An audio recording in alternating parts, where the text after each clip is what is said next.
शीला जी हमारे खिलाफ चुनाव लड़ी थी, मैं जीत गया। मैंने टीवी पर देखा शीला जी का चेहरा और मैं शीला दीक्षित जी के घर गया, 45 मिनट बैठा। बीजेपी में कई और नेता हैं, मैं कितनों के नाम गिनाऊं, जो मंच पर जिस तरह की बातें करते हैं। मतलब अगर एक चीज को हम कह रहे हैं कि ये गलत है, तो जो गलत है फिर वो सबके लिए गलत है। फिर वो ये नहीं हो पार्टी भी सकता कहती है कि गलत है। क्षमा मांग लेने वाला व्यक्ति बड़ा होता है मेरे हिसाब से। मगर पूर्वांचल के लोगों को दोगले कह के मैंने संजय सिंह जी को कहा कि एक बार निंदा तो कर दो अरविंद केजरीवाल की, नहीं तो गाली आप ही पे पड़ेगी।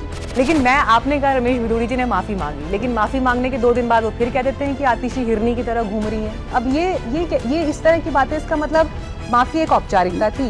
कम से कम अपने घर में बुला के महिला को पीटता तो नहीं है।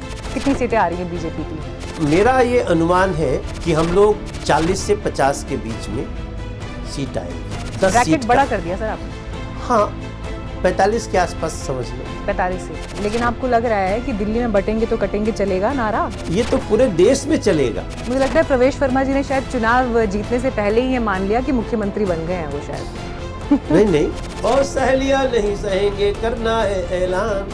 कूड़े कचरे गंदा हटा के बदलो दिल्ली की पर, बहाने नहीं बदलाव चाहिए। आज मेरे साथ इस कार्यक्रम में स्पेशल गेस्ट मनोज तिवारी जी हैं। सर सबसे पहले तो बहुत बहुत स्वागत है आपका, नमस्ते। Thank you so much. कैसे हैं आप? कंफर्टेबल? लंबे समय बाद आपको मिल रहा हूँ मैं जी। And feeling is mutual. मैं तो इनफैक्ट ये सोच रही हूँ कि दिल्ली में जो भयंकर सर्दी का वक्त है, लेकिन उस पर भी जोश और उत्साह में कोई कमी नहीं है। मतलब आपका इंतजार हम कर रहे हैं इतनी देर से। ये सर्दी तो गर्मी में बदल गई। गर्मी में बदल गई। आमतौर पे गर्मी मतलब थोड़ी सी ठंड खत्म होती थी कहीं मिड फरवरी तक, अभी ठंड खत्म हो गई, इतनी हीट है। मुझे लगता है कि 5 तारीख तक तो नहीं खत्म होने वाली। नहीं, अब हीट है, अभी तो गर्मी आ गई। हाँ नहीं, मैं कह रही हूँ और आगे जाने की पूरी संभावनाएं दिखाई दे रही हैं। 8 फरवरी बहुत निर्णायक दिन है। 5 फरवरी को लोग वोट करेंगे और 8 फरवरी मुझे ऐसा लग रहा है कि एक नया सूरज निकलेगा। मुझे लगा आप कहेंगे कि अंधेरा छटेगा, कमल खिलेगा। हाँ, बाकी तो उस अंदाज अंडरस्टूड में। है, बाकी अंडरस्टूड है। और वास्तव में यह अंधेरा छटेगा। दिल्ली में बहुत खतरनाक अंधेरा कर दिया आम आदमी पार्टी के लोगों ने कि उनका नाम ही आपदा पड़ गया। कल हमारे पास एक नाम पड़ गया या आपने दिया? नहीं, लोगों ने कहना आपने शुरू कर दिया। आपको नाम दिया। कहीं ना कहीं से तो निकलता है। तो लोगों की जुबान पे है कि Delhi is in crisis, Delhi is in crisis. Delhi देश की राजधानी है, राष्ट्रीय राजधानी क्षेत्र है। 93 से यहाँ सीएम होने लगे, बहुत अच्छी बात है। मगर राजधानी के लोग एक साल में 20-20 हज़ार लोग गंदा पानी पी के मर जाएं। चूँकि वो स्लो पॉइजन की तरह है, 6-7 महीना, 8 महीना, 10 महीना में मरते हैं, तो इसलिए किसी का ध्यान नहीं जाता। मगर cause of death is polluted water. सांसों पे आपातकाल हो जाए, इतनी भाग्य से नदी मिलती है किसी शहर को और वो नदी पब्लिक फ्रेंडली ना हो करके केमिकल फ्रेंडली हो जाए, नाला फ्रेंडली हो जाए, तो क्राइसिस तो बहुत बड़ा है। इस क्राइसिस को दिल्ली के लोगों ने कहा तो उसी को हम लोगों ने आपदा कहा और अब दिल्ली पूरी आपदा कह रही है। आपदा को हटाएंगे, भाजपा को लाएंगे। तो मुझे भी दिख रहा है, कभी कभी ना हमको एक उसकी स्मेल हो जाती है कि 8 फरवरी को दिल्ली अब 27 साल के भारतीय जनता पार्टी के गैप को भरेगी। देखिए, आप तो खुद फिल्मों में भी काम कर चुके हैं, फिल्म की दुनिया में एक्टिव रहे, और 2010 में एक फिल्म आई थी क्लैश ऑफ टाइटन्स। तो दिल्ली का चुनाव इस बार क्लैश ऑफ टाइटन्स से कम नहीं है। और हम भी जब अपने तरीके से दिल्ली की चुनावी पूरे इस माहौल को पढ़ रहे हैं, देख रहे हैं, तो बीजेपी के लिए भी ये साख का सवाल तो है ही कि आप 26-27 साल से आप पावर से बाहर हैं, और वो भी तब जब प्रधानमंत्री नरेंद्र मोदी का करिश्मा देश के अलग अलग शहरों में, जो मोदी लहर आपकी तरफ से कही जाती है, वो देश के अलग अलग राज्यों में जीत के रूप में देखी गई। लेकिन दिल्ली में जहां प्रधानमंत्री बैठते हैं, जहां संसद बैठती है, वहां पर बीजेपी नहीं आ पा रही। और दूसरी तरफ परिस्थिति क्या है कि अरविंद केजरीवाल भी ये जानते हैं कि अगर ये चुनाव हाथ से गया तो उनकी राजनीति को जो एक उनकी राजनीति के बरगद को मैं कहूँगी कि जो एक उपजाऊ ज़मीन जो जगह देती है वो हाथ से खिसक जाएगा। तो उनके लिए तो करो या मरो वाला सवाल है। तो इसीलिए ये क्लैश ऑफ टाइटन्स है। लेकिन मैं आपसे ये जानना चाहती हूँ कि आप जब ज़मीन पर जा रहे हैं, लोगों के बीच बात कर रहे हैं, आपको लगता है बीजेपी को मौका देंगे लोग? हाँ, इस बार लग रहा है हर तरफ से, वो सेक्टर, वो कम्युनिटी, वो फैमिलीज, वो मोहल्ले जो कल तक बोलते थे नहीं नहीं ऊपर मोदी नीचे केजरीवाल, अब वो कह रहे हैं, हमें रोक रोक के कहते हैं तिवारी जी अब की भाजपा, तिवारी जी बीजेपी, हम चांस देंगे अब तुम लोगों को। और देखिए जैसे आपने कहा ना साख, हम कभी भी सत्ता में साख के लिए नहीं आते। साख तो दिल्ली ने भी दी है, तीसरी बार मैं सांसद हूँ। आप जब पत्रकारिता में मुझे लगता है आपका शुरुआती दिन होगा तभी मैं सांसद बना। तो एक प्रकार से हम लोग एक बैच के हैं और देखते देखते ये 11वां साल शुरू हो गया। साख से ज़्यादा दिल्ली के लोगों की रक्षा कौन सोचेगा? गांव छोड़ के आ गया, खेत छोड़ के आ गया, खलिहान छोड़ के आ गया, अपना उत्तराखंड का पहाड़ छोड़ के आ गया, बिहार के चौड़े चौड़े खेत छोड़ के आ गए, और यहाँ आने के बाद ऑटो चलाने वालों को तिरस्कार, टैक्सी चलाने वालों को गालियाँ, पूर्वांचल के मजदूरों को गालियाँ, कोविड में उनको मौत के मुंह में ढकेल देना, झूठ बोल के चलो चलो आनंद विहार पे बस लगी है, 500 रुपया का टिकट लेके आते हैं, 5 लाख का इलाज करा के चले जाते हैं, फिर आते आते लास्ट में फर्जी वोटर या जो भी प्रवासी आया वो किराएदार के रूप में रहता है। किसी किराएदार से आप पूछ लीजिए कि दिल्ली में आपको क्या मिला, उसकी आंसुओं से मुलाकात होगी आपकी हमारी। नहीं, लेकिन फिर आप जिक्र कर रहे हैं दिल्ली के पी फैक्टर का, जी, पहाड़ी पूर्वांचली, तो फिर ये पी फैक्टर को रिप्रेजेंटेशन तो आप लोग भी नहीं दे पाए। भाई नाराज है ना पूर्वांचली समाज आपसे कि कहाँ टिकटों में कहाँ दिखाई दे रहे हैं वो, उनका रिप्रेजेंटेशन क्या है? जो चुनावी जमीन पर लड़ने के लिए उतर रहे हैं उसमें कहाँ है वो लोग? देखिए आम आदमी पार्टी ने तो एक भी और लोग तो ये कह रहे हैं कि आपके होते हुए नहीं हुआ। उत्तराखंड के एक भी लोगों को टिकट नहीं दिया आम आदमी पार्टी ने, नॉट ए सिंगल। हमने 2-2 लोगों को दिया है, पूर्वांचल के 6 लोगों को दिया है, पिछली बार तो 11 लोगों को दिए थे, लेकिन उनमें से एक ही जीत के आ पाए हम। तो हमें थोड़ा स्ट्रेटजी तो बदलनी पड़ती है। हम 17 में 43 लोगों को पार्षद का टिकट दिए और 32 जिता के लाए, लेकिन जब हमें लगता है कि अभी वो लीडरशिप थोड़ी और उभारनी होगी तो हम उसमें फिर जाएंगे। मगर हम 2 उत्तराखंडी को भी टिकट दिए हैं, 6 पूर्वांचली को भी दिए हैं। तो जो पी फैक्टर है it is very important for us, और हम सम्मान देते हैं। सबसे बड़ी बात है कि जो पी में ना पहाड़ी हैं, पूर्वांचली हैं और प्रवासी हैं, प्रवासी भी हैं जी, इन सब लोगों की ही तो समस्या है ना। कच्ची कॉलोनियों में पानी नहीं पहुंचना, उनकी गलियां टूटी होना, उनके अभी मैं आपसे बात करने से पहले मैं वजीराबाद गांव से आ रहा हूं। मैं गया था सभा करने और एक महिला कही भैया ये देख लो थोड़ा सा गलिया। देख रहा हूँ गली में नाली का पानी, गली में उसमें ऐसे थोड़ी साड़ी उठा उठा के माताएं जा रही हैं। क्या हम इस दिल्ली की कल्पना करते थे? क्या सिर्फ वोट लेना ही हमारा उद्देश्य होना चाहिए? तो ये सब इस समय बड़ा मुद्दा है मीनाक्षी। चलिए, आप जिन बातों का जिक्र किया, दिल्ली के जो स्थानीय मुद्दे हैं आपने उसको हाईलाइट किया, और होना भी चाहिए जब दिल्ली चुनाव से जुड़े कार्यक्रम पर बात हो रही है।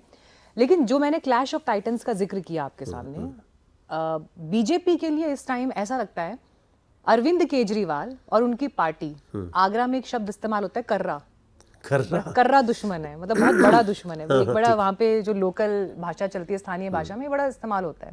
और मैंने आज इस शब्द का प्रयोग इसलिए किया है क्योंकि शायद उस दुश्मनी को यही शब्द डिफाइन नहीं करता नहीं, है। हमारे बिहार में भी तो- कर्रा बोला जाता है। अच्छा, बोला जाता है। हाँ, अरे बिहार बहुत- की मुझे जानकारी नहीं थी, पर आगरा में बोला जाता है। हम लोग क्रिकेट में बोलते बहुत कर्रा बॉल फेंक लिया हो गुरु। तो हाँ, तो अरविंद केजरीवाल जो है बिल्कुल वो कर्रे वाले दुश्मन इस वक्त बीजेपी के बने हुए, इवन कांग्रेस पार्टी से भी ज्यादा। शायद कांग्रेस पार्टी को आप उतना सीरियसली नहीं लेते जितने आप आम आदमी पार्टी को ले रहे हैं। और इस वजह से जिस तरह से अटैकिंग मोड पर बीजेपी अरविंद केजरीवाल और आम आदमी पार्टी के खिलाफ दिखाई दे रही है, मतलब जब थोड़ा सा धरातल पर ऊपर उठकर देखते हैं तो ऐसा लग रहा है जो इतनी कड़वाहट आ गई है पॉलिटिक्स में, जिस अंदाज में शब्द बाण चलाए जा रहे हैं, जिस अंदाज में एक दूसरे को खराब बोला जा रहा है, पॉलिटिक्स का स्टैचर कहाँ से कहाँ आ गया है। पहली बात मर्यादा की, दूसरी बात मतलब मुझे खराब लग रहा है ये बोलते हुए, लेकिन एक्चुअली देखा जाए शायद स्कूल में बच्चे नहीं लड़ते इस तरह से।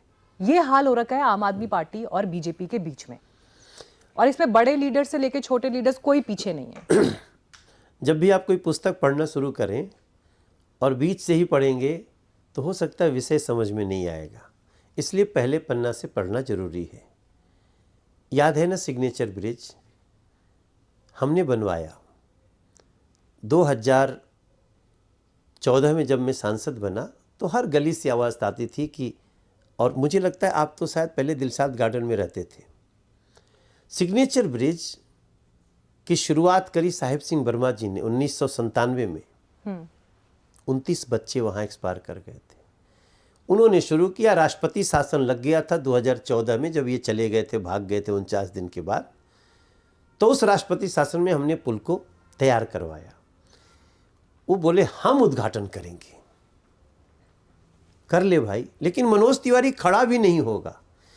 आप मीनाक्षी इतनी बड़ी आप पत्रकारिता कर चुके हो, एक लोकल मेंबर ऑफ पार्लियामेंट को आप सरकारी कार्यक्रम में इनवाइट तो नहीं किया, हम आने पे बैठने भी नहीं दोगे, तो फिर आगे के पन्ने कैसे अच्छे होंगे। सिग्नेचर ब्रिज से मुझे इस अमनतुल्ला खान से ढकेलवाया अरविंद केजरीवाल ने। उस दिन मैं मर चुका होता अगर पुल से गिर जाता। उसके बाद आप बताइए अब हम क्या करें। बीच में फिर हमने कोशिश की, जब हमारी 17 में सरकार बनी एमसीडी की, अरविंद केजरीवाल वही थे, 67 सीट लेके आए थे, और 2017 में फिर दिल्ली की जनता ने बिल्कुल दूध में पड़ी मक्खी की तरह निकाल दिया। बीजेपी की ऐतिहासिक सीटों से सरकार बनी थी।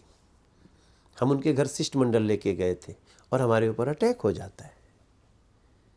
250 लोग बुला के रखे हुए थे। उसके बाद अब कड़वाहट तो किस सीमा तक जाएगी आप सोच सकती हैं।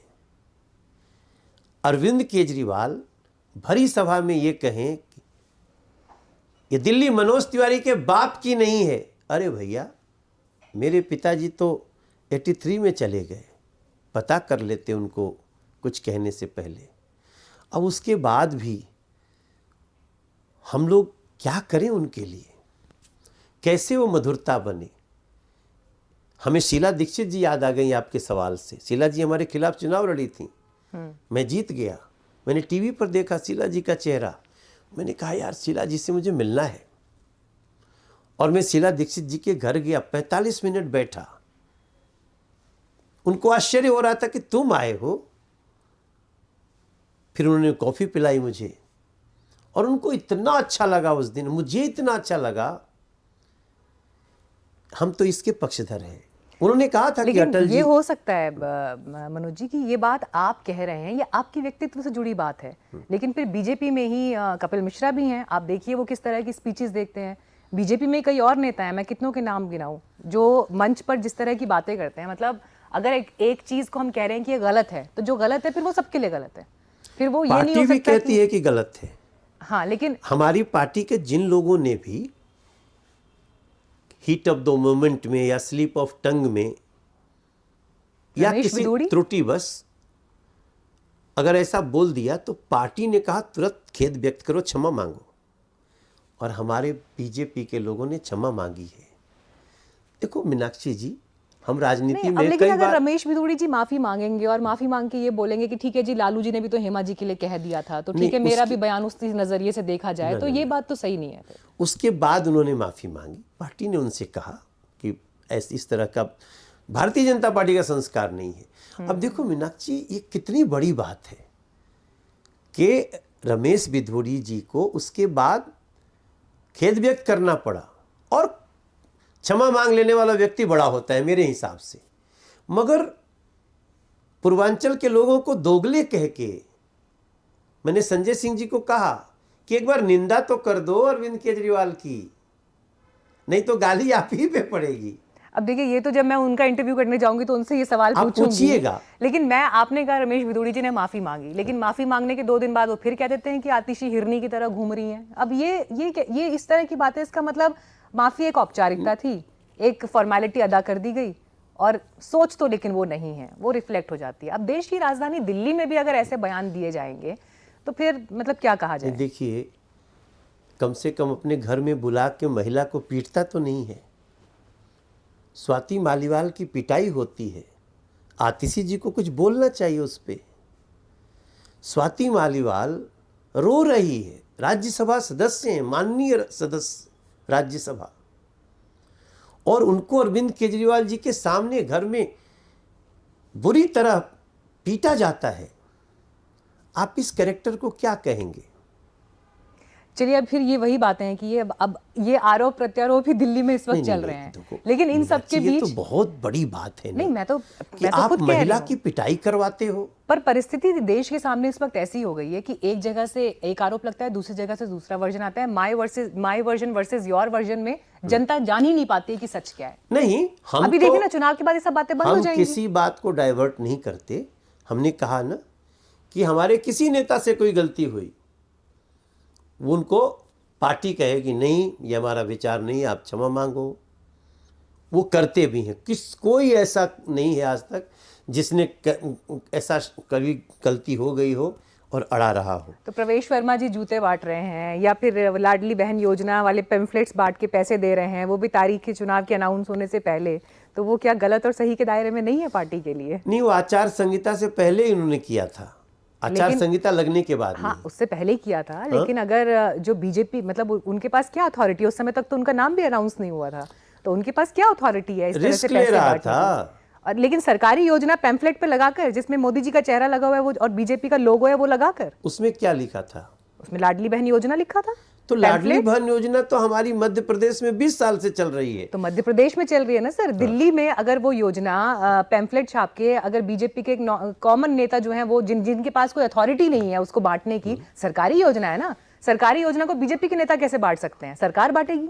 अगर हमारी किसी सरकार, भाजपा की किसी राज्य में सरकार हो और हम वहां जो कर रहे हैं किसी को पूछने की जरूरत नहीं, हम आने वाले स्टेट में इस बात को कह सकते हैं और वो होगा। और उसको बांट देना, दोनों में अंतर है सर। नहीं, बांटना ही चाहिए। पर देखो, आचार सरकार ना होते हुए सर कैसे बांट सकते हैं? सरकार नहीं है ना वो। सरकार आएगी तो करेंगे, ऐसा किया है उन्होंने। उससे पहले बांट दिया सर। मुझे लगता है शायद आपने वो वीडियो नहीं देखा होगा। नहीं, ये हो सकता है। आई एम श्योर आपकी जानकारी में तो होगा। आपके पास कुछ हो तो बांटो ना लोगों को। हम भी अपने घर परिवार में, रिश्तेदार में जाते हैं तो प्रणाम करने पे पैसा मिलता है। आप क्या नहीं होता है क्या? मैं कल को ये कहने लगूं कि जिस एक पैम्फलेट जिसमें प्रधानमंत्री का फोटो है, उसमें सरकारी स्कीम का नाम लिखा है, तो मैं किस हक से उसको बांट सकती हूँ किसी को? आचार संहिता के पहले आप कुछ भी कर सकते हैं। मैं प्रधानमंत्री के फोटो का प्रयोग कर सकती हूँ, किसी भी फोटो में लगाकर सरकारी योजना का नाम लिख सकती हूँ। हमारे अन्य राज्य में चलता है, हम कर सकते हैं बिना किसी अथॉरिटी के। हाँ, अथॉरिटी क्या? सरकारी योजना का मतलब कल को कोई भी आके सरकारी योजना का नाम लेकर प्रधानमंत्री की फोटो के साथ छापने लगेगा। अब तो चिमट गए उस पे। हम ये कह रहे थे कि हम ऐसा ही हम ये कर सकते हैं, और मेरे पास अभी तो पर्सनल हुआ कि कोई किसी को पैसे बांट रहा है। तो अपनी फोटो के साथ दे ना, फिर पीएम के फोटो के साथ क्यों दे रहे हैं? नहीं, उसमें कोई लीगल कुछ हो तो केस करो।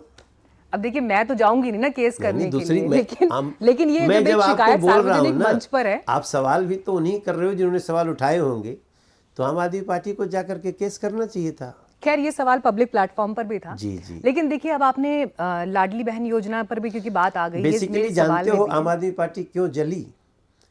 उसके जलने का कारण कुछ और था, क्योंकि वो जब कही कि हम 1000 रुपया देंगे तब तो दिया नहीं। 2023 में वो रजिस्ट्रेशन करवाए हैं दिल्ली में, 24 इलेक्शन के पहले, कि हम 1000 रुपया दिया जाएगा, रजिस्ट्रेशन करो।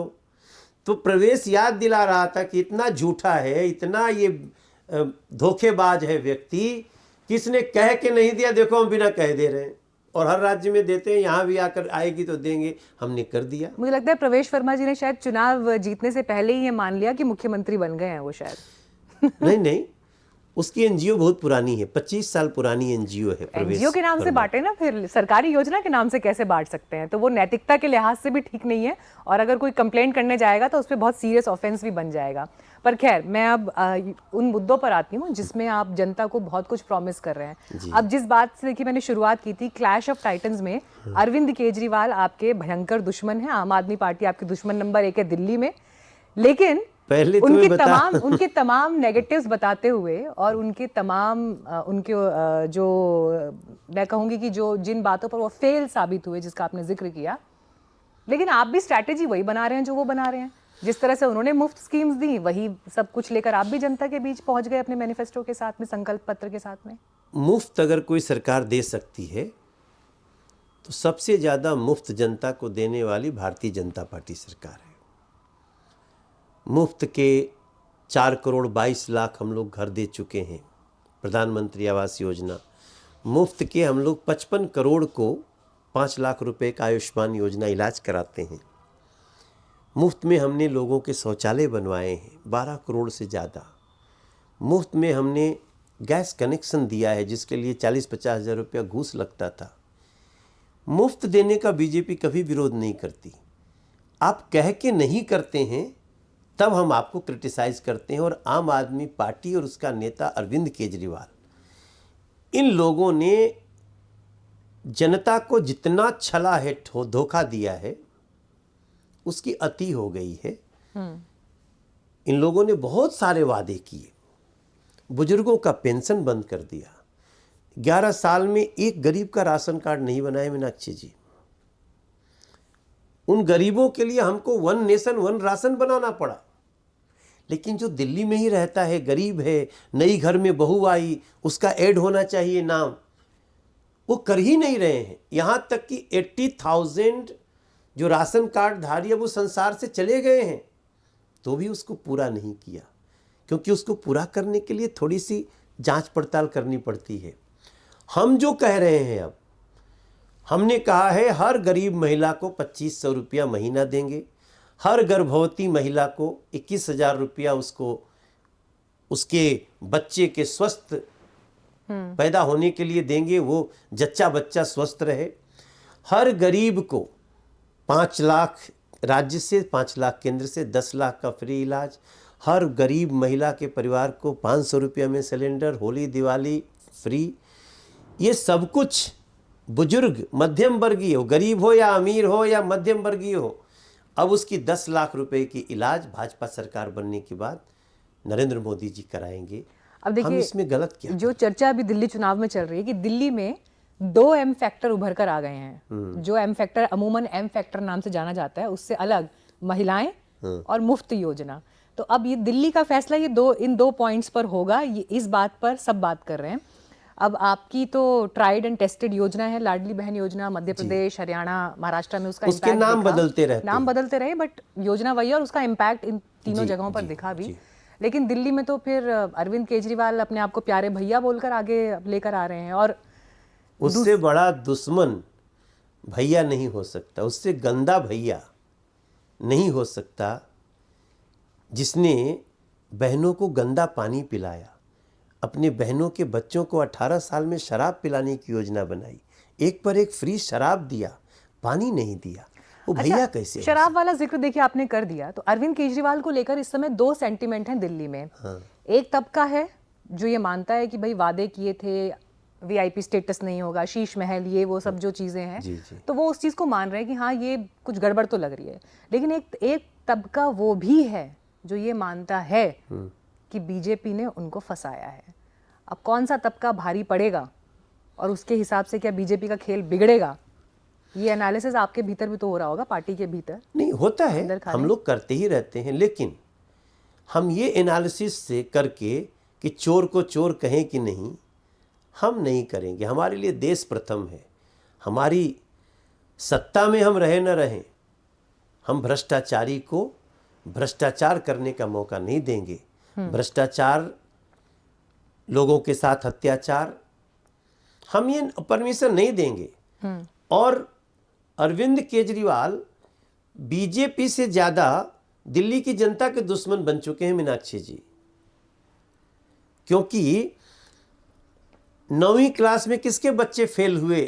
1 लाख से ज्यादा, वो दिल्ली के लोगों के बच्चे। आप उनको इतना नहीं पढ़ा सकते कि वो 10वीं पास कर सकें, आपका फेस खराब हो जाएगा फेल हो जाएंगे तो। 11वीं में 1-1 लाख बच्चे 1-1 साल में फेल हुए हैं। क्यों? क्योंकि वो 12वीं पास नहीं कर सकते। लेकिन ये क्या सिर्फ अरविंद केजरीवाल की टेन्योर में हुआ है? उससे पहले नहीं था शीला दीक्षित के टेन्योर में? ना, उसके पहले जो बच्चे फेल होते थे फिर से एडमिशन दिया जाता था। नहीं, क्योंकि मुझे ऐसा ध्यान है, मतलब I think I may be wrong also, but मुझे ऐसा ध्यान है, मैं उसके हिसाब से कह रही हूँ कि पहले भी अरविंद केजरीवाल की सरकार से पहले भी ये व्यवस्था तो स्कूलों में होती थी कि 10th का रिजल्ट जो है अपना बनाना है, वही जाएंगे जो 9th में प्रॉपर पास करके आगे जाएंगे। तो उसके लिए भी पूरे वो चेक एंड बैलेंसेस उस तरह के होते थे कि एक बेटर प्रिपरेशन के साथ बच्चे आगे जाएं। तो वो स्कूल्स वो करते हैं उस तरह की चीज़।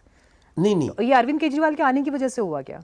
उसमें आपको बताऊं, करेक्ट मैं थोड़ा सा बताता हूं। उसमें मैंने बहुत अध्ययन किया। जो बच्चे नहीं जाते थे आगे तो उनको फिर उस क्लास में पढ़ाया जाता था, ये निकाल देते हैं। मैं इस बात को सर रेज करना नहीं, चाहता जब आप ये बात कह रहे हैं, मतलब ऐसे कैसे कोई स्कूल से निकाल देगा किसी को? अरे बाप, ऐसे यही स्कूल से निकाल दिया और स्कूल से निकाल के बाहर कर दिया। एग्जैक्ट आपका रिएक्शन है, बट यही रिएक्शन उन माता पिता का है। वो तो स्कूल को अपनी सबसे बड़ी उपलब्धि बताते हैं, दिल्ली मॉडल की उनकी सबसे बड़ी उपलब्धि हमारा एजुकेशन सिस्टम, ये बात बताते हैं। अगर शिक्षा अच्छा है तो आप बच्चों को पास होने लायक बना दो, हम बनाएंगे। हम बच्चों को, देखिए जिस शिक्षा व्यवस्था में इनकी नीयत शिक्षा देने की ज्यादा लूट की। ऐसा तो नहीं है कि बीजेपी सिर्फ एक आभासी डर दिखा रही है जो जमीन पर है नहीं। ये मैं क्यों कह रही हूँ, क्योंकि हम भी लोगों के बीच जाते हैं और कम से कम स्कूल्स को लेकर, स्कूल्स की व्यवस्था को लेकर क्रेडिट मनीष सिसोदिया को लोग देते हैं। हमने लोगों को बोलते हुए सुना है सर। आप देखिए, इन लोगों ने, अब सारे लोग तो आम आदमी पार्टी के सपोर्टर नहीं हो सकते नहीं, कि उनका समर्थक या कार्यकर्ता आके बोल के चला गया। इन्हीं लोगों ने कड़ी कुंडी की छत बनाई, नए नए कमरे जो 5 से 5.5 लाख रुपए में CPWD PWD में बनते हैं, ये 32 लाख रुपए में कमरे बनाए, नया स्कूल नहीं। आप बच्चों को पास नहीं करा सकते तो क्यों उनको इन कमरों की जरूरत आपको फिर क्यों पड़ रही है? मैं जब बोल रहा हूं तो देखिए, जो भी बात बोली जाती है वो सुनने वाले सुन रहे हैं, और मैं इन बातों को बहुत अच्छे से रख भी रहा हूं, लोग समझ भी रहे हैं। आपको मीनाक्षी जी पता है कि दिल्ली में गेस्ट टीचर को, अतिथि शिक्षकों को इन्होंने वादा किया था सबको परमानेंट कर देंगे, और वो इनके कार्यकर्ता की तरह लड़े। 13, 15, 20 में थोड़ा सा गड़बड़ी हुआ तो फिर इन्होंने कुछ उनको वादा किया। हमारे दिल्ली के 750 स्कूल में प्रिंसिपल नहीं है। Can we imagine what is the education system of Delhi? हम इसको क्यों नहीं बदलने का प्लान करें? हम करेंगे। मैं आपके इन पॉइंटर्स को लेकर जब हम आम आदमी पार्टी के नेताओं के इंटरव्यू करेंगे तो मैं उन पर इनसे जरूर जवाब लूंगी, प्लीज। लेकिन अब मैं एक सवाल आपसे पार्टी की तैयारियों पर भी पूछना चाहती हूँ, चुनाव के भीतर जो चल रही हैं, क्योंकि बीजेपी की जो एक परेशानी पिछले 26 सालों की रही है वो वोट प्रतिशत के लिहाज से भी है। सरकार तब बनेगी जब 40% के ऊपर वोट शेयर जाएगा, जो अब तक आपका जा नहीं पाया है। 37, 38, 36 आप टच कर रहे हैं, लेकिन 40% आप क्रॉस नहीं कर पा रहे हैं। नहीं, हम पिछली बार कर चुके हैं 40% वोट शेयर दिल्ली में। 40.3%। कब? 2020 हमने 8% की उछाल ली। नहीं, 40% क्रॉस नहीं हुआ सर। अरे 40% क्रॉस हुआ जी। हम 15 में 32% वोट शेयर था, 40 में हमारा 8% वोट बढ़ा है, 40.3%। चलिए फिर मैं 41 कह देती हूँ इसको। नहीं, अब हम क्या करेंगे? उतना बढ़ने के बाद भी सरकार नहीं बन पाई ना। हाँ, फिर क्योंकि कांग्रेस चली गई 4%। तो ये तो मैंने 2020 में दिल्ली ने बहुत सपोर्ट किया। कभी भी 8% वोट की बढ़त, तो मीनाक्षी आप तो अच्छी तरह समझ सकती हैं कि 8% उछाल, मगर जो 16-17% कांग्रेस रहती थी 20% तक, वो चली गई 4%। तो फिर पता चला कि वो फिर भी वो लोग 50% से ऊपर रह गए। लेकिन इस बार इसलिए हम लोग, हमारी तैयारी 51% की है कि हम 51% वोट जब शेयर इतने लें। कॉन्फिडेंट हैं आप लोग कि 51% हम लेकर ही आ रहे हैं, तो फिर ये जो वही जिस चीज का मैं जिक्र करती कि जो ये इतनी कड़वाहट भरी लड़ाई जो चल रही है, और अब तो योगी आदित्यनाथ भी आ गए हैं यूपी से यहाँ पर, बटेंगे तो कटेंगे यहाँ। अच्छा, बटेंगे तो कटेंगे का मैंने नया स्वरूप देखा करोल बाग की रैली में। वहां लिखा आ रहा है एक है तो सेफ है, बटोगे तो कटोगे। मतलब आप लोगों को लगा कि मीडिया ने जो सवाल हम पे महाराष्ट्र में उठाए कि प्रधानमंत्री योगी जी की ने कुछ कह दिया, पीएम साहब ने कुछ और कह दिया, तो यहाँ दोनों को जोड़ दिया जाए। नहीं, आपने स्ट्रेटेजी चेंज कर दी। हाँ, दोनों बातों में बहुत दम है। हमारे देश के लोग क्यों बटे, नहीं पर उस अब समय पता तो, नहीं लोग क्या लेकिन क्या समझ महाराष्ट्र लेते। में तो सर खबर ये थी ना कि बटेंगे तो कटेंगे का कुछ नेगेटिव इम्पैक्ट हो सकता है, तो पीएम ने एक है तो सेफ है, मतलब बटेंगे तो कटेंगे 400 पार की तरह उल्टा ना पड़ जाए, तो एक है तो सेफ है ले आए आप। नहीं, प्रधानमंत्री जी तो हमारे सर्वोच्च नेता हैं ना, तो उन्होंने जो दिया तो उसको हम स्वीकार करते हैं, और बहुत अच्छी लाइन है। लेकिन आपको लग रहा है कि दिल्ली में बटेंगे तो कटेंगे चलेगा नारा? ये तो पूरे देश में चलेगा। दिल्ली की जनता भी इसी के हिसाब से वोट करेगी, महाराष्ट्र जैसा आप रिटर्न यहाँ भी देख रहे हैं अपने लिए? 2020 के दंगे तो आपको याद ही है, बटते ही कटने लगे हम, 53 लोग कटे। क्या दोष था उनका? वो आम आदमी पार्टी का पार्षद हमारी पूरी नॉर्थ ईस्ट दिल्ली को दंगों में झोंक दिया। अंकित शर्मा मार दिया गया। वो आम आदमी पार्टी का पार्षद था, भले आज देखो उसको चुनाव भी लड़ा रहे हैं ओवैसी, AIMIM।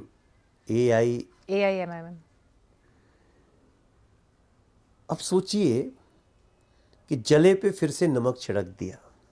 नहीं तो वो तो ये कि आज ही मैं इनफैक्ट उनकी पार्टी से एक नेता का इंटरव्यू कर रही थी, और उन्होंने तो ये कहा कि गलत हुआ है उनके साथ। जब अरविंद केजरीवाल जेल से बाहर आके चुनाव लड़ सकते हैं, तो फिर हमारा कैंडिडेट क्यों नहीं लड़ सकता? ये तो इंसाफ की लड़ाई है। कल को बेल मिल जाएगी, आरोपों से बरी हो जाएंगे, ट्रायल नहीं मिल रहा है। लेकिन हम बटे तो कटे। आप देखिए कैसी साजिश हुई। आपको लगता है एक लोकतांत्रिक देश में जहां पर जनता चुनकर सरकार बना रही है, जनता के फैसले से सरकार बन रही है, वहां पर भी बटेंगे तो कटेंगे जैसे नारे की जगह होनी चाहिए? सीधे तौर पर ध्रुवीकरण नहीं है। आपको लग रहा है हिंदू वोट कंसोलिडेट हो जाए, एक तरफा पड़े तो फायदा मिले? हम चाहते हैं कि ये देश कुछ कहानियों को भूले नहीं, कुछ जो सत्य घटनाएं हैं। 1947 हम बटे तो कैसे कटे मीना? 47 पे नहीं जाते ना सर, 2014 पे जाते हैं। 2014 से लेकर अब तक तीसरी बार प्राइम मिनिस्टर चुनकर आ रहे हैं। अब तो 3 टर्म से तो आप ही हैं। हाँ। अब उसके बाद भी अगर बटेंगे तो कटेंगे पर ही वोट अगर लेने हैं, उपलब्धियों पर लीजिए अपने वोट। नहीं, हमारे यहाँ तो 2020 में बटे तो कटे। हम दूर क्यों जाएं? हम तो वहाँ के सांसद हैं। चीखते चिल्लाते लोग, आंखों के सामने, बेटे के सामने बाप को गोली मार दी गई ब्रह्मपुरी की गली में, दलित परिवार। किसने पूछा उस समय कि तुम दलित हो कि क्या हो? इसलिए बटे तो कटे, आगे हमें बटना नहीं है और कटना नहीं है। ठीक है, अब मैं आपको के फैक्टर पर लेकर आऊंगी। के फैक्टर क्या आपकी नजर में क्या है? के फैक्टर चलिए कोई नया नहीं है, केजरीवाल जी की बात हो रही है। अच्छा। उनके सामने कौन? बीजेपी से पूछ के थक गए, बीजेपी पत्ते नहीं खोल रही है, बता नहीं रही है। आप लोगों को लग रहा है कि बिना नाम और बिना चेहरे के ही जाएंगे तो वही हमारे लिए सक्सेसफुल स्ट्रैटेजी रहेगी। अब तो के ही नहीं है, के तो अयोग्य ठहरा दिया गया है। अरविंद केजरीवाल, जब तक ये केस नहीं खत्म होगा, सुप्रीम कोर्ट ने कहा है तो अपने माथा पे लिख के घूमना है, सीएम तो घूमो, बट आप सीएम के फाइल साइन नहीं कर सकते, सीएम ऑफिस नहीं जा सकते, तो कौन काम के सीएम? मीन्स कि के तो नहीं है फेस। ये जो पोस्टर लगाया है झूठा लगाया इन्होंने। अगर ये बन सकते थे तो कभी भी कठपुतली नहीं लाते। वो जब 6 महीना जेल में रहने के बाद भी नहीं इस्तीफा दिए तो वो नहीं देने वाले थे। लेकिन पर वो तो बड़ा, उन्होंने तो बड़ा खुलकर बोला ना कि मैं जनता की अदालत से जब क्लीन होकर लौटूंगा तो तब मैं कुर्सी पर बैठूंगा या तब मैं इस गद्दी पर जनता की अदालत थोड़ी उनको मुख्यमंत्री पद से हटाया था अभी 6 महीना पहले। सुप्रीम कोर्ट ने, देश की अदालत ने हटाया है। और देश की अदालत के सामने वो कोई चुनाव लड़ेगा तो अपराधी हो जाएगा, ये थोड़ी कहता है देश। अभी तो लेकिन फिर अभी फैसला नहीं हुआ ना, देश की अदालत उनको बरी भी कर सकती है। तो जब तक नहीं फैसला होगा तब तक वो नहीं बैठ सकती, यही तो मैं बोल रहा हूँ। मतलब एक पेंच फंसा रहेगा, उन्होंने अपने कर्मों से फंसा लिया है। और जनता ने अगर ये मान लिया कि ये पेंच बीजेपी ने फंसा रखा है अपनी ताकत का इस्तेमाल करके, संवैधानिक संस्थाओं का इस्तेमाल करके, प्रयोग करके, तो फिर क्या होगा? अब सब दूध की तरह साफ हो चुका है, दूध और पानी साफ हो चुका है। लेकिन जनता तो बीजेपी की भी वॉशिंग मशीन देखती है ना, जिसमें सब साफ हो जाते हैं फिर। नहीं, जब कोर्ट ने उनको अयोग्य ठहराया ना, तो दिल्ली की जनता बहुत समझदारी से, और देखिए दिल्ली की जनता तो पहले से दुखी है। कौन महिला को याद नहीं है कि मेरे बच्चे, नहीं, पर आप जब एक, लेकिन दिल्ली की जनता ये भी तो देख रही है कि बीजेपी के भीतर आकर कैसे लोग क्लीन होकर निकल जाते हैं, साफ हो जाते हैं, कैसे फाइलें बंद हो जाती हैं। ऐसे केसेस चल रहे होते हैं, ईडी के चल रहे होते हैं, सीबीआई के चल रहे होते हैं। क्यों रिसेंट प्रफुल्ल पटेल जी की फाइलें बंद हो गई? ना, किसने कह दिया? प्रफुल्ल पटेल कोर्ट जी ने की फाइल बंद की होगी तो हम कौन होते हैं? नहीं, एजेंसी ने बंद की। ना, एजेंसी ने बंद की फाइल। नहीं, तो एजेंसी भी तो पड़ताल करती है ना। देखो, एजेंसी तो भाजपा नहीं है, और हम लोगों को एजेंसी, संवैधानिक संस्थाओं को ऐसे बोलना भी नहीं चाहिए। लेकिन जो महिला चीख रही थी, मेरी गली में शराब की दुकान मत खोलो अरविंद केजरीवाल, वो बोले कि चल हट, खोलेंगे। वो अब कैसे खुश हो सकता है उनसे? मंदिर के सामने, मस्जिद के सामने, गिरजाघर, गुरुद्वारा के सामने आपने हर जगह शराब की दुकान खोलने का जिद कर लिया। 18 साल के बच्चे को शराब पीने की अनुमति देने की आप बात करने लगे। तो वो लोग, या फिर जिन बुजुर्गों के पेंशन बंद हो गए, हम तो पेंशन भी शुरू करने जा रहे हैं, और पेंशन 2000 था बुजुर्गों का, 2500 करने जा रहे हैं। विधवा का 2500 था, 3000 करने जा रहे हैं। दिव्यांग का 2500 था, 3000 करने जा रहे हैं। सीनियर 70 साल प्लस के जो बुजुर्ग थे, उनका 3000 रुपया पेंशन करेंगे। अब एक छोटे से एनेक्डोट के साथ फिर इस बातचीत को विराम देंगे। मध्य प्रदेश में नहीं, बहुत इंटरेस्टिंग बात हो रही है आपसे। हाँ, मैं वही आपको, मैं मध्य प्रदेश, आपने क्योंकि जिन अपने प्रोमिसेस का जिक्र किया, क्योंकि मध्य प्रदेश का जो बीता चुनाव हुआ, उस चुनाव में कांग्रेस आपको कड़ी टक्कर दे रही थी, और लगभग मुफ्त के वादों की उन्होंने भी वही झड़ी लगा दी थी, जैसी जो ऑलरेडी शिवराज जी के राज में चल रहा था। उन्होंने भी ऐसे बड़े सारे प्रॉमिसेस लेकर आ गए, लेकिन कांग्रेस आपसे हार गई।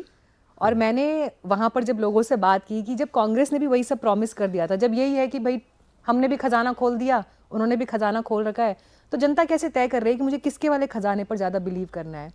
तो जो एग्जिस्टिंग दे रहा है, क्योंकि वो चल रहा है, वो हाथ पे आ रहा है, वहां पर खेल पलट गया। तो अगर ये खेल दिल्ली में भी जो दे रहा है उस पर पलट गया आपके लिए, तो फिर ये प्रॉमिसेस तो सर कागज पे लिखे रह जाएंगे। दिल्ली में तो मिल ही नहीं रहा है। दिल्ली में सर कुछ तो मिल रहा होगा ना, 3 बार अगर सरकार उन्होंने बनाई है अपनी। नहीं, तो जो मिल तो रहा है कुछ वो भी तो नहीं मिल रहा होगा। जो मिल रहा है हम उसको जारी रखने वाले हैं। जो मिल रहा है, देखिए, हर दुकान, छोटी सी दुकान कोई खोला है ना, तो उसको 24 रुपया यूनिट पैसा देना पड़ रहा है। क्यों? क्या ये न्याय है? अगर एक हमारा छोटा सा कैमरामैन अपनी एक छोटी सी दुकान खोल करके बच्चों को ट्रेनिंग देने लगे, तो उसकी 24 रुपया यूनिट लोगे? अत्याचार है। तो बीजेपी आके सब ये ठीक कर देगी जो आप ये सारी समस्याएं अभी बता रहे हैं? 100%। चलिए, अब जन कल्याणकारी सारी योजना, जो भी कल्याण हो रहा होगा, 200 यूनिट बिजली हो, 20 लीटर पानी हो, बस में महिला का फ्री हो, वो तो रहेगा ही रहेगा। प्लस हम लोगों को घर घर नल से जल देने वाले हैं, और उसके साथ ये सब वेलफेयर स्कीम। तो चलिए, मैं ये कह रही हूँ कि रबड़ी, रसमलाई, गोलगप्पे, सब तरह की चीजें आपने जनता के सामने रख दी हैं। अब जनता किस पर भरोसा करती है ये देखना होगा। लेकिन मुझे अब ये बताइए, जाने से पहले, वैसे अरविंद केजरीवाल जी तो पहले कागज पर लिख के देते थे कि कितनी सीटें आ रही हैं, तो मैं ये नहीं कहूंगी कि आप भी कागज पर लिख के दीजिए मुझे, लेकिन चलिए कैमरे पर ही बता दीजिए कितनी सीटें आ रही हैं बीजेपी की। और ये बाइट फिर उस दिन प्ले होगी 8 तारीख को, मैं अभी बता के जा रही हूँ आपको। ये तो कौन चुनाव लड़ने वाला व्यक्ति कहेगा कि हम ये सीट हार रहे हैं? हम जीतने के लिए एक फेयर अनुमान, एक फेयर मेरा ये अनुमान है कि हम लोग 40 से 50 के बीच में सीट आएगी। 10 सीट बड़ा कर दिया सर आपने।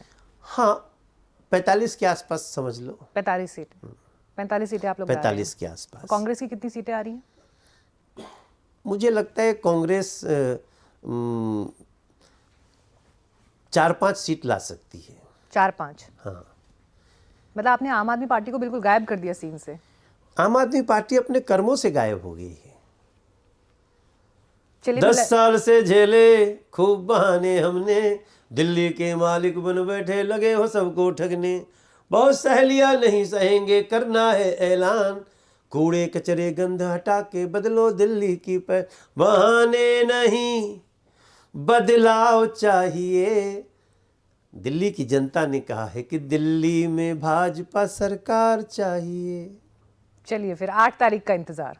8 तारीख को फिर हो सकता है इस गाने पर मुहर लगती है या फिर कुछ और तस्वीर उभरती है। पता नहीं, ये 8 मेरे को मन पता में ऐसा आ रहा चलेगा। है कि यही गाना बज रहा होगा 8 तारीख को 12 बजे से, और लोग डांस कर रहे होंगे और हम जो कहे हैं वो करने की तैयारी कर रहे होंगे। चलिए फिर सर 8 तारीख 5 तारीख दोनों दिन आपसे मुलाकात रहेगी। उस दिन भी समय आपसे पहले से ले लेंगे और प्लेटफॉर्म पर, चैनल पर आपको आना है, क्योंकि उस दिन तो इलेक्शन एनालिसिस का दिन होगा।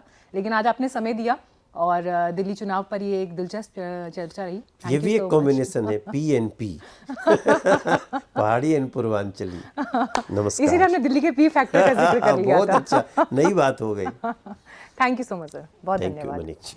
Don't miss out. Log on to oneindia.com for more updates.